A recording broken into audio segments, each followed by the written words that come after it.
हे पीक विम्याचा विषय शेतकऱ्यांच्या एवढ्या संतप्त भावना आहेत. 2023च्या खरीप हंगामाचा पीक विम्याच्या रकमा शेतकऱ्यांच्या खात्यावर अद्यापर्यंत आलेल्या नाही. 1 वर्ष झालंय.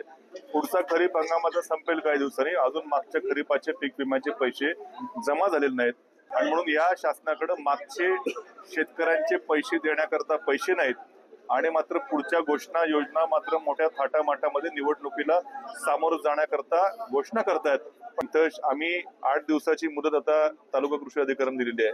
त्यांनी सांगितलं की प्रोसिजर चालू करतोय. 8 दिवसामध्ये जर शेतकऱ्याच्या खात्यामध्ये पैसे जमा झाले नाहीत तर मोठं रास्ता रोको आंदोलन या ठिकाणी करण्यात येईल अशी त्यांना सूचना दिली आहे.